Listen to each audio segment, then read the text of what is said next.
March 4, 1944. Somewhere over the North Sea, Lieutenant Robert Johnson eased his P-51 Mustang into formation with 36 other fighters from the 354th Fighter Group. The engines hummed with that distinctive Merlin growl, a sound that had become familiar over England but remained strange to German ears. Below, grey waves stretched toward a continent that had seemed untouchable just months before. Ahead, through layers of cloud, lay Berlin. Before we jump back in, tell us where you're tuning in from, and if this story touches you, make sure you're subscribed because tomorrow I've saved something extra special for you. Johnson checked his fuel gauges. Internal tanks full, 2 108-gallon drop tanks slung beneath the wings. He did the mathematics in his head, calculations that would have seemed impossible a year earlier. 1,100 miles. Enough to reach the German capital, fight, and return to England. For the first time in the war, American fighters possessed the range to follow heavy bombers throughout their entire mission deep into the Reich.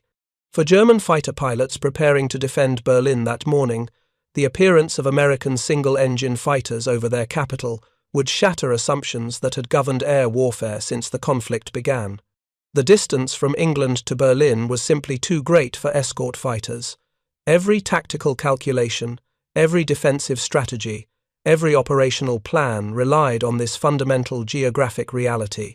Allied escorts would inevitably reach their fuel limits and turn back, leaving bombers vulnerable for German interceptors to attack without interference. This morning would prove those assumptions catastrophically wrong. The revelation would not come through intelligence reports or reconnaissance photographs. It would arrive in the most direct and undeniable form possible.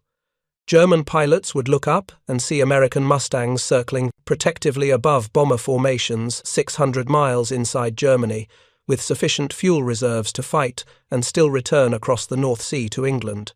If you're enjoying this deep dive into the story, hit the subscribe button and let us know in the comments from where in the world you are watching from today. The strategic bombing campaign against Germany had reached a crisis point by late 1943. American doctrine emphasized precision daylight bombing against specific industrial targets, a strategy fundamentally different from British nighttime area attacks. The theory held that American bombers, flying in tight defensive formations with overlapping fields of fire from their machine guns, could penetrate German airspace, strike military and industrial objectives with precision, and return despite fighter opposition. Reality had demonstrated otherwise. On October 14, 1943, during a raid against ball-bearing factories in Schweinfurt, 291 B-17 flying fortresses penetrated deep into Germany. 60 bombers failed to return. Another 17 sustained damage requiring them to be scrapped. 5 more crash-landed in England. The loss rate exceeded 20%. Among the crews, 594 airmen were killed, missing, or captured. The mathematics were brutal and unsustainable. Heavy bomber crews flew 25 mission tours. With loss rates of 20% per mission, statistical survival became nearly impossible.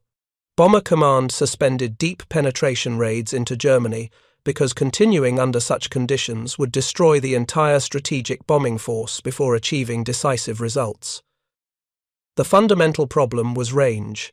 American escort fighters in 1943 possessed insufficient endurance to accompany bombers throughout complete missions. The Republic P-47 Thunderbolt, a massive single-engine fighter powered by a turbocharged radial engine, could escort bombers approximately 200 miles into Germany before fuel levels forced the escorts to turn back toward England. The Lockheed P-38 Lightning, a twin-engine fighter with distinctive twin booms, theoretically possessed greater range, but suitable drop tanks did not become available until early 1944, and the aircraft always remained in relatively short supply. German fighter tactics exploited this limitation systematically. Luftwaffe controllers monitored American formations throughout their penetration into Germany.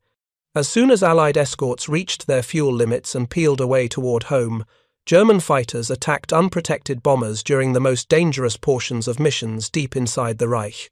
The defending formations could concentrate overwhelming force against bombers stripped of fighter protection, attacking with cannon and rocket fire that heavy bomber defensive armament could not adequately counter. The early model Mustang, powered by an Allison V1710 engine, possessed remarkable range but inadequate high-altitude performance. American bombers typically operated between 25,000 and 30,000 feet, where defensive firepower remained effective and bombing accuracy could be maintained. The Allison-powered P-51 struggled at these altitudes, its normally aspirated engine losing power in the thin air where bomber escort operations occurred. German Messerschmitt Bf 109 seconds and Focke-Wulf 4 190 seconds easily outperformed the early Mustangs at bomber escort altitudes, making them unsuitable for the mission despite their outstanding endurance. The solution emerged from British experimentation with captured and Lend-Lease American aircraft. Engineers at Rolls-Royce fitted a Mustang airframe with a Merlin engine, transforming the aircraft's performance at altitude. The Merlin, featuring a sophisticated two-stage two-speed supercharger with intercooler, maintained robust power output at altitudes where single-stage supercharged engines gasped for oxygen. Test flights demonstrated speeds exceeding 430 miles per hour at 30,000 feet, nearly 100 miles per hour faster than the Allison-powered version at comparable altitudes. North American aviation immediately recognized the significance. The Packard Motor Company was already manufacturing Merlin engines under license in the United States for British aircraft. Combining American airframe production with proven British engine technology created a fighter that excelled precisely where it was needed most. High-altitude performance, exceptional range, and handling characteristics that allowed pilots to fight effectively throughout the performance envelope. The first Merlin-powered P-51Bs began reaching operational units in November 1943. The 354th Fighter Group, officially assigned to the 9th Air Force, but immediately co-opted by the 8th Air Force for escort duties, received the new fighters and began working up for combat operations. On December 1, 1943, the group flew its first mission, a fighter sweep over France. 4 days later, they escorted bombers partway to Paris. On December 13th, they penetrated German airspace for the first time, escorting a raid to Kiel, 480 miles from England. These early missions tested the Mustang's capabilities and limitations under operational conditions. Pilots and ground crews worked through technical issues, developed procedures for managing fuel consumption, refined tactics for escort operations, and gradually extended their effective combat radius. Each mission provided valuable experience that informed subsequent operations and pushed the boundaries of what fighter escorts could accomplish. By early March 1944, sufficient P-51 seconds had reached operational units to attempt something previously impossible: a fighter escort mission to Berlin. The German capital lay more than 550 miles from bases in eastern England. Round-trip distance exceeded 1,100 miles. Adding combat time, the mission required fighters capable of remaining airborne for more than 6 hours. The Mustang, with internal fuel capacity supplemented by external drop tanks, possessed exactly that capability. The mission briefing on the morning of March 4th revealed the ambitious scope of the operation. 657 heavy bombers would strike targets in and around Berlin. The bomber stream would be supported by 801 escort fighters, including P-38 Lightnings, P-47 Thunderbolts, and, for the first time, P-51 Mustangs, flying all the way to Berlin and back. Different fighter types would provide escort at various stages of the penetration and withdrawal, with P-51 seconds and P-38 seconds remaining with the bombers throughout the deepest portions of the mission. Weather complicated the operation from the beginning. Thick cloud cover over the North Sea and northern Germany scattered bomber formations. Many groups could not locate their assigned targets in Berlin and struck alternative objectives in the Ruhr Valley. The mission became less coordinated than planned, with bomber elements attacking various targets across a wide area rather than concentrating force on specific Berlin facilities. For German fighter controllers monitoring the raid, the initial response followed established procedures. American bomber formations were penetrating toward Berlin. German fighter units scrambled to intercept, preparing to attack during the vulnerable period when Allied escorts would reach their fuel limits and turn back. This moment always came. Geography and fuel consumption were immutable laws of aerial warfare. Fighters could not remain aloft indefinitely. Eventually, every escort reached bingo fuel and departed, leaving bombers exposed to concentrated German attacks. Except this time, the escorts did not leave. German pilots intercepting bomber formations over Berlin encountered American P-51 Mustangs circling protectively above the bombers. The escorts remained on station, engaging German fighters that approached the formations. When German pilots attempted to wait out the escorts, anticipating their inevitable departure once fuel ran low, the Mustangs continued flying protective patterns. Minutes passed, then more minutes. The American escorts showed no signs of fuel exhaustion or need to depart for their bases in England. For pilots who had fought the air war over Germany since the campaign began, this represented an impossible development. The fundamental tactical reality that governed every combat engagement had suddenly and inexplicably changed. Single-engine American fighters were operating more than 600 miles from their bases, engaging in combat, and clearly possessed sufficient fuel reserves to return to England. The strategic implications were immediately apparent to anyone who understood air warfare. Reichsmarschall Hermann Göring, commander of the Luftwaffe, later described his reaction to the first reports of American fighters over Berlin. According to intelligence summaries from his post-war interrogation, Göring stated that long-range escort fighters delivered a major strategic blow to German planning and represented one of the most decisive factors in the ultimate outcome of the war. He admitted being stunned by the first evidence that British and American fighters were flying over German soil for hours at a time. Göring had once boasted that no enemy bomber would ever attack Berlin, or his name would be Meyer, a common German surname chosen to emphasize the impossibility of such an outcome. When fighters appeared over Berlin for the first time, he knew the eventual results would be tragic for Germany. The appearance of long-range escorts eliminated the last significant advantage German defense possessed. Previously, bombers could be intercepted during vulnerable periods, when escorts had departed. Now, bombers enjoyed continuous fighter protection throughout their missions, regardless of target distance. The technical achievement represented by the P-51's range capabilities cannot be overstated. With internal fuel capacity of 269 gallons, supplemented by 2 external drop tanks carrying 108 gallons each, the Mustang could carry 485 gallons total. The aerodynamically efficient laminar flow wing design minimized drag throughout the speed range, translating fuel capacity into remarkable endurance. The Packard V16503 Merlin engine, while powerful, consumed fuel efficiently when operated at cruise settings. This combination of factors allowed the P-51 to achieve operational ranges exceeding 1,600 miles under optimal conditions. For escort missions to Berlin, accounting for combat time and fuel reserves, the Mustang could accompany bombers throughout the entire mission profile. Takeoff from England, transit across the North Sea, penetration deep into Germany, station time protecting bombers during their attack, engagement with German fighters, and return flight across hundreds of miles of hostile territory back to English bases. German technical intelligence officers quickly obtained detailed information about the P-51's capabilities. When Allied fighters were shot down over occupied territory, German salvage units systematically recovered the wrecks. Repairable aircraft were transported to testing facilities. Engineers measured fuel tank capacity, calculated engine consumption rates, and performed the simple mathematics that revealed the Mustang's extraordinary endurance. The revelation was deeply troubling for Luftwaffe commanders responsible for defending the Reich.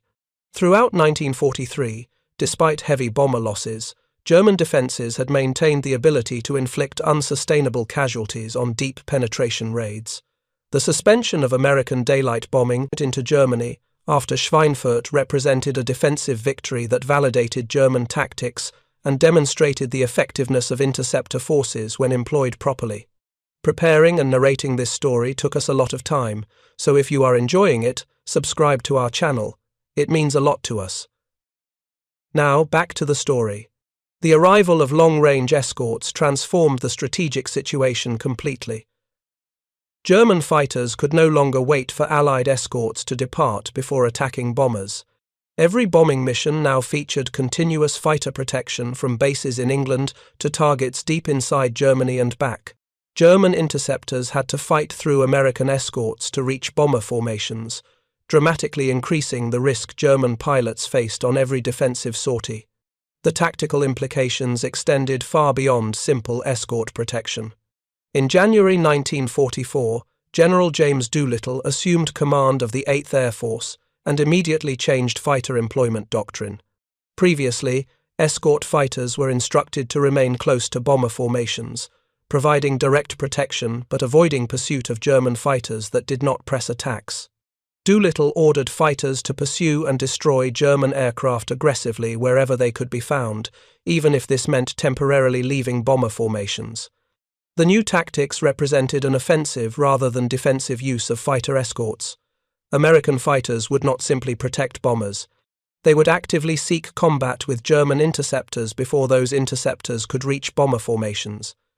P-51 groups began flying fighter sweeps ahead of bomber streams, engaging German fighters while they were still forming up for attacks, disrupting defensive formations before they could launch coordinated intercepts. The strategic transformation accelerated throughout spring 1944. By April, the 8th Air Force began Operation Jackpot, systematic attacks on Luftwaffe airfields throughout Germany. P-51 seconds, with their extraordinary range, could strike fighter bases previously considered safe from Allied attack due to their distance from England. German training facilities, repair depots, and operational airfields deep inside the Reich suddenly became vulnerable to American fighter sweeps. The psychological impact on German fighter pilots proved as significant as the tactical changes. Throughout 1942 and 1943, German interceptor pilots had fought knowing they possessed certain advantages. They operated from bases inside Germany, reducing transit time and maximizing combat endurance. They could choose when to engage, waiting for escorts to depart before attacking. They could break off combat and retreat to their bases when situations became unfavorable, knowing Allied escorts lacked the fuel to pursue deep into German territory. The P-51 eliminated every one of these advantages. German pilots now fought an opponent that could follow them anywhere in Germany, that possessed superior speed, allowing American pilots to dictate engagement terms, and that had sufficient endurance to maintain combat air patrols over German airspace for extended periods. The fundamental nature of the air war over Germany changed from German defensive advantage to American offensive dominance. The fuel and range disparity manifested in countless individual engagements throughout 1944. German pilots intercepting bomber formations would engage American escorts, attempting to drive them away from the bombers or force them to expend fuel in combat maneuvering. When German pilots attempted to disengage after initial attacks, breaking away toward their bases, American P-51 pilots would pursue, pressing combat deep into German territory. German fighters could not outrun Mustangs, they could not outclimb them at combat altitudes, they could not force extended combat without leaving their bases vulnerable to being overrun while they fought. The range advantage also permitted American fighters to conduct armed reconnaissance throughout occupied Europe, attacking targets of opportunity during return flights to England. After escorting bombers and fighting German interceptors, P-51 pilots with remaining fuel and ammunition would descend to low altitude, searching for German trains, trucks, barges, and other transportation targets. These attacks on German logistics and transportation networks compounded the strategic pressure on German military forces already stretched thin across multiple fronts. German industry responded to the fighter crisis by dramatically increasing aircraft production during 1944. Monthly output of single-engine fighters reached levels that would have seemed impossible years earlier. By mid-1944, German factories were producing more than 2,000 fighters monthly, remarkable figures given the Allied strategic bombing campaign against German industrial facilities. Aircraft production alone could not solve the fundamental problems the Luftwaffe faced. The Allied bombing campaign against German synthetic fuel production achieved devastating success during spring and summer 1944. Aviation fuel production collapsed from 180,000 tons in March to 20,000 tons by November. The fuel shortage created cascading effects throughout the Luftwaffe that no amount of aircraft production could compensate for. Pilot training programs suffered catastrophically from fuel shortages. In 1939, German fighter pilots had received approximately 240 hours of flight training before joining operational units. By early 1944, training had been reduced to approximately 160 hours. Spring 1944 saw training cut further to 112 hours. By late 1944, new pilots arrived at frontline units with barely 80 hours of total flight experience, much of that in elementary trainers rather than frontline fighters. For comparison, American and British fighter pilots typically received between 225 and 400 hours of flight training before entering combat. German pilots were arriving at operational units with less than half the preparation their Allied counterparts received. The inadequate training had predictable and horrific consequences. German fighter pilot losses during the first 5 months of 1944 completely replaced the entire fighter force. Experienced pilots who understood through hard combat experience how to fight effectively were killed faster than replacement pilots could be trained even under the abbreviated programs. The combination of superior American aircraft, better trained American pilots, overwhelming numerical superiority, and German fuel shortages created unsustainable attrition. New German pilots with minimal training faced veteran American pilots flying objectively superior aircraft in every critical performance category. The average operational life expectancy for new Luftwaffe pilots in late 1944 measured just 11 hours of flight time, barely 4 sorties. Most replacement pilots did not survive long enough to develop combat skills or accumulate meaningful experience. The strategic air campaign's success stemmed directly from the P-51's extraordinary range capability, enabling continuous escort protection. Prior to the Mustang's arrival in significant numbers, German fighters had maintained the ability to inflict prohibitive losses on deep penetration bombing raids. After March 1944, American bombers could strike targets throughout Germany with acceptable loss rates below 5%. The transformation occurred within months. The decisive factor was not bombing accuracy, not bomber defensive firepower, not tactical bombing doctrine. The decisive factor was long-range fighter escorts that prevented German interceptors from ever finding truly vulnerable targets. The collapse of German air defenses enabled Allied ground operations during the Normandy invasion in June 1944 and the subsequent campaign across Western Europe. Complete Allied air superiority meant German ground forces could not move during daylight hours without facing devastating air attack. German reinforcements could not reach battle areas. Supply convoys could not deliver ammunition and fuel. Tactical movements became nearly impossible without accepting catastrophic losses from Allied fighter bombers operating with impunity over occupied France. By late 1944, the Luftwaffe had been effectively defeated as a coherent fighting force. Despite possessing aircraft in substantial numbers, the combination of fuel shortages and pilot attrition rendered the force largely ineffective. Individual German pilots continued fighting with remarkable courage against overwhelming odds. Some veteran pilots survived throughout the war, accumulating extraordinary victory totals through exceptional skill. But the organization as a whole could no longer mount effective resistance to Allied air operations or significantly influence the war's outcome. The P-51 Mustang's 1,600-mile range transformed strategic bombing from a costly and potentially unsustainable campaign into the decisive factor that destroyed German industrial capacity and eliminated the Luftwaffe as an effective fighting force. The aircraft combined exceptional high-altitude performance, remarkable fuel efficiency, outstanding handling characteristics, and most critically, the endurance to accompany bombers throughout complete missions to any target in Germany. German pilots who survived encounters with P-51 seconds understood clearly what the aircraft represented, not simply another Allied fighter to be countered through tactical adaptation, but a fundamental shift in strategic capabilities that eliminated German defensive advantages and enabled American bombers to strike anywhere in the Reich with continuous fighter protection. The psychological impact of seeing American fighters over Berlin, of being pursued to their own airfields by escorts that should have exhausted their fuel hours earlier, of recognizing that nowhere in Germany offered sanctuary from American fighters, proved as demoralizing as the tactical defeats themselves. The fuel crisis that crippled Luftwaffe operations during 1944 stemmed directly from Allied strategic targeting of German synthetic fuel production. Germany lacked significant natural petroleum reserves and depended heavily on synthetic fuel plants that converted coal into aviation gasoline through complex chemical processes. These facilities represented critical bottlenecks in German war production. Destroying them would cripple not just the Luftwaffe, but the entire Wehrmacht.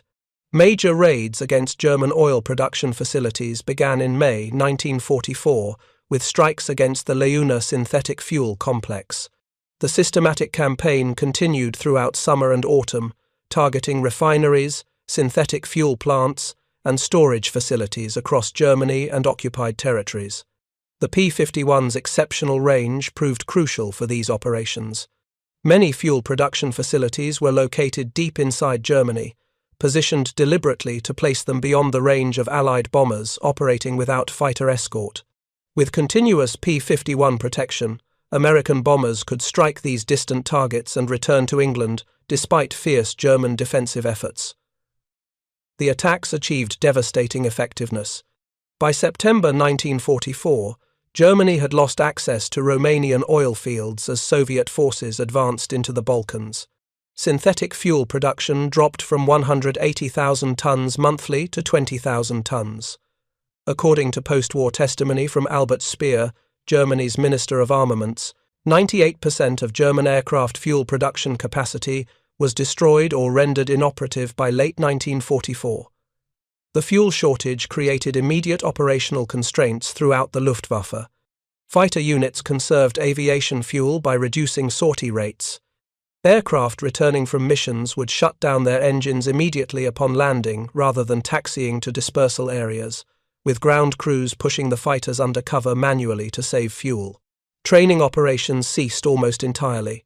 Flight schools were disbanded. Instructors were sent to frontline units as replacement pilots, despite having no recent combat experience.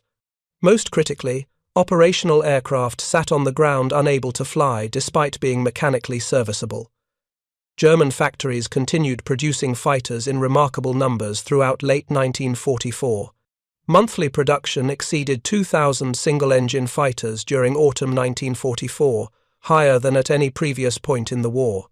But without fuel to operate these aircraft, production numbers meant nothing. The Luftwaffe possessed planes but lacked the fuel to fly them and the trained pilots to operate them effectively. If you find this story engaging, please take a moment to subscribe and enable notifications.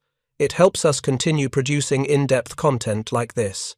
The technological sophistication of the P-51 extended beyond its remarkable range. The Packard V16507 Merlin engine that powered later production P-51D models produced 1,490 horsepower at takeoff and 1,600 horsepower at war emergency power settings. The two-stage, two-speed supercharger with intercooler maintained robust power output at altitudes exceeding 35,000 feet.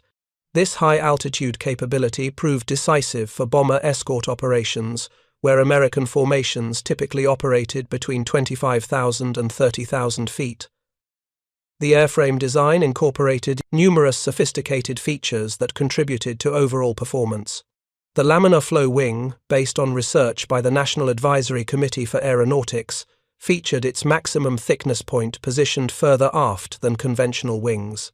While true laminar flow proved difficult to maintain in operational conditions due to surface imperfections, rivets, and operational wear, the wing design nonetheless achieved exceptional aerodynamic efficiency that minimized drag across the entire speed range. The engine cooling system employed an innovative design that actually recovered some of the energy used for cooling and converted it into forward thrust. The Meredith effect, named after British scientist Frederick William Meredith, utilized carefully shaped inlet and outlet ducts that accelerated cooling air as it passed through the radiator. The heated air expanded and was expelled at higher velocity than it entered, creating measurable thrust that offset the drag penalty of the radiator installation. This sophisticated thermodynamic effect contributed to the P-51's exceptional speed and fuel efficiency. Handling characteristics impressed pilots transitioning from other fighter types. The flight controls were beautifully harmonized, with aileron, elevator, and rudder forces balanced across the entire speed range. Control response was crisp and predictable without being overly sensitive.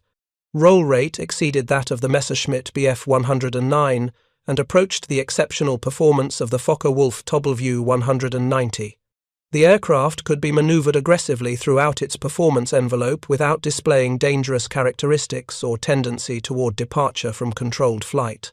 Visibility from the cockpit, particularly in the later P-51D model with its bubble canopy, provided pilots with excellent situational awareness. The earlier P-51B featured a razorback fuselage and framed canopy that restricted rearward visibility, but even this configuration offered better sight lines than the heavily framed canopies of German fighters. The P-51D's bubble canopy eliminated virtually all blind spots, allowing pilots to maintain visual contact with threats throughout the combat environment. German pilots who encountered P-51 seconds in combat quickly recognized the aircraft's superior performance in critical categories. Speed advantage was immediately apparent. The Mustang could achieve approximately 440 miles per hour at optimal altitude, significantly faster than the Messerschmitt Bf 109Gs, approximately 386 miles per hour, or the Focke-Wulf W190As, approximately 408 miles per hour, when measured under comparable conditions. This substantial speed advantage fundamentally allowed Mustang pilots to dictate engagement terms according to their advantage. American pilots could choose when to engage, pursuing German fighters when the tactical situation favored attack. Equally important, they could choose to disengage from unfavorable encounters, accelerating away from German fighters that lacked sufficient speed to pursue or force continued combat. German pilots discovered they could not force combat on a Mustang whose pilot recognized an unfavorable situation and chose to avoid engagement. This capability fundamentally undermined German tactical flexibility and forced German fighters to accept combat under conditions that favored American pilots. Climb performance concerned German tactical planners, particularly at high altitudes. The P-51 maintained excellent climb rates to altitudes exceeding 30,000 feet, where the two-stage supercharged Merlin engine continued producing substantial power, even as progressively thinner air severely degraded performance in German fighters equipped with single-stage superchargers. American bomber formations typically operated between 25,000 and 30,000 feet. At these altitudes, the Mustang could maintain speed advantage and maneuverability while German interceptors labored with reduced power, slower speeds, and degraded handling as their engines fought against the thin atmosphere. Turn performance presented a more nuanced picture. The Bf 109 could achieve tighter turn radius in sustained level turns at moderate speeds, particularly benefiting from leading-edge slats that automatically deployed during high angle of attack maneuvering and delayed wing stall. In sustained slow-speed turning fights at medium altitudes, the lighter and more compact Bf 109 held measurable advantage. However, the Mustang's clear superiority in speed and climb rate allowed skilled pilots to avoid sustained turning engagements entirely, and instead fight using energy tactics that exploited the P-51's strengths. The Mustang excelled at converting speed to altitude and altitude back to speed efficiently, enabling pilots to maintain energy state throughout combat maneuvering.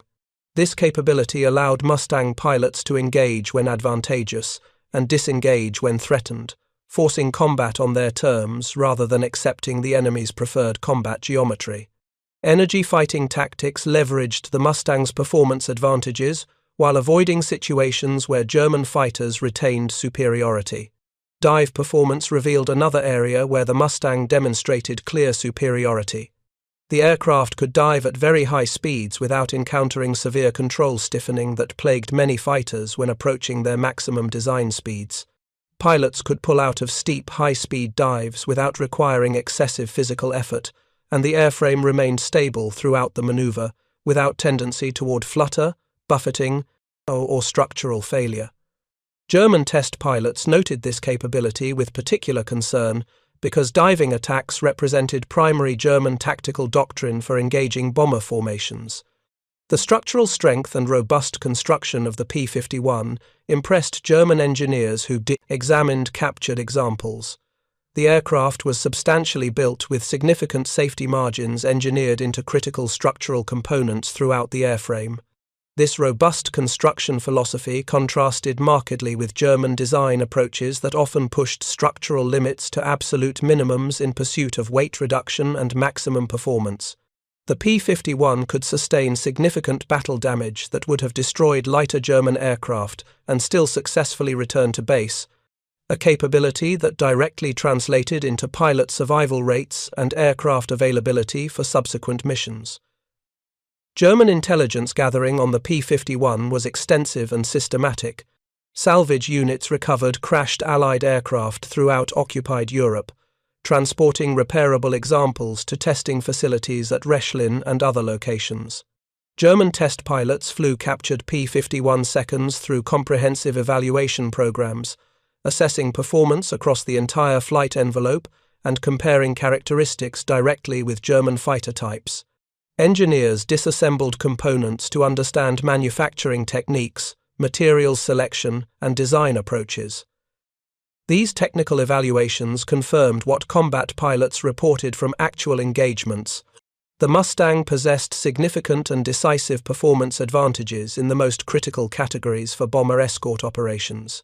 The detailed technical reports circulated within German aviation circles, informing aircraft designers about Allied technical approaches, providing tactical planners with accurate performance data, and giving operational commanders realistic assessments of Allied capabilities.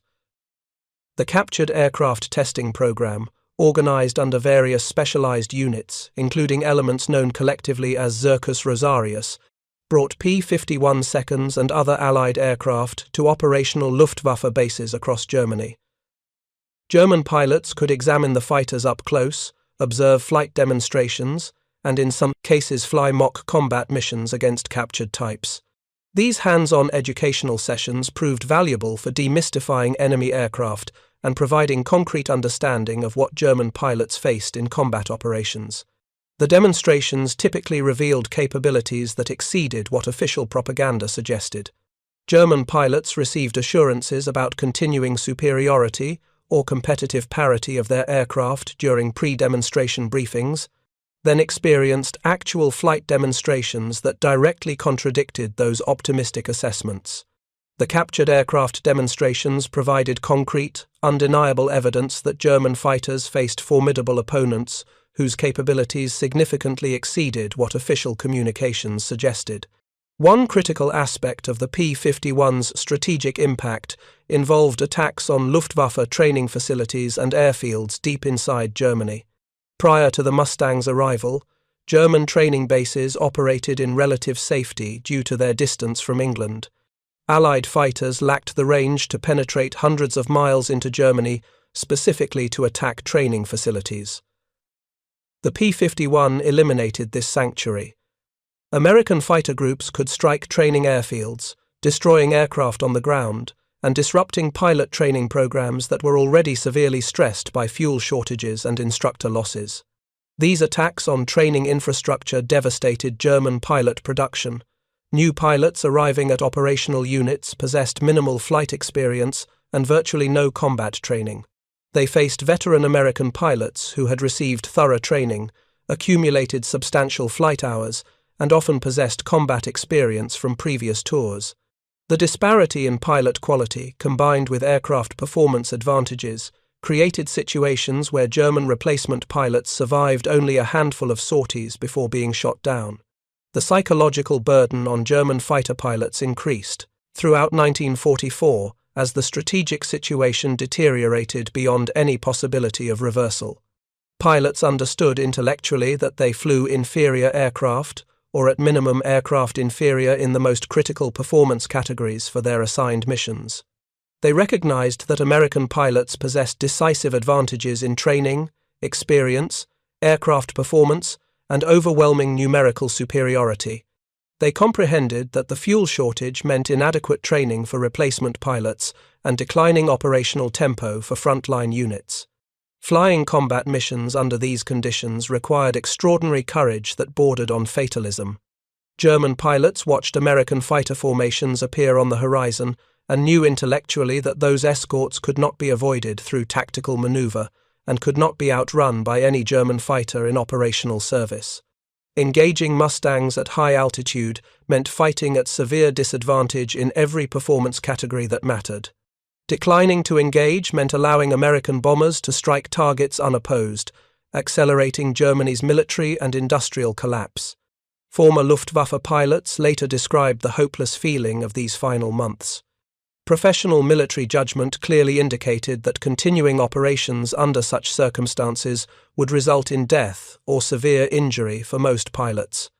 Yet military duty required they continue flying, continue fighting, continue attempting to intercept bomber formations despite overwhelming disadvantages. The psychological pressure proved as debilitating as the physical dangers of combat itself.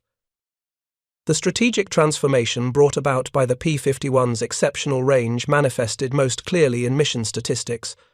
During October 1943, before long-range escorts became available, more than 9% of 8th Air Force bombers credited with attacking their targets failed to return to base. An additional 45.6% of bombers suffered battle damage. These loss and damage rates could not be sustained indefinitely. Bomber crews faced statistically certain death or capture if required to complete full 25 mission tours under such conditions. By February 1944, after P-51 seconds began flying escort missions in substantial numbers, bomber loss rates fell to 3.5%. Fewer than 30% sustained battle damage. The dramatic improvement stemmed directly from continuous fighter protection throughout missions. German interceptors could no longer find extended periods when bombers flew without protective escorts.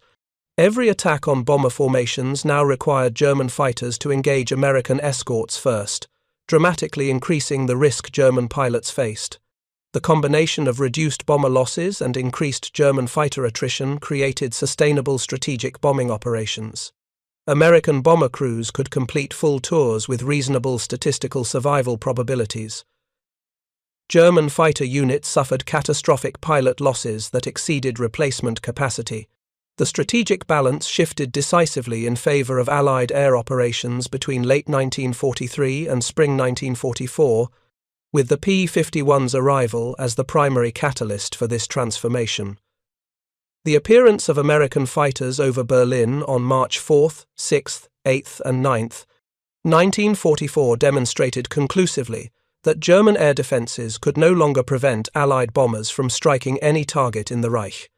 The geographic protection that distance from England had previously provided simply no longer existed. Long-range fighters could reach Berlin, fight effectively over the target, and return to England with sufficient fuel reserves. The strategic implications were immediately apparent to German military leadership. Up next, you've got two more standout stories right on your screen. If this one hit the mark, you won't want to pass these up. Just click and check them out. And don't forget to subscribe and turn on the notification bell so you don't miss any upload from us.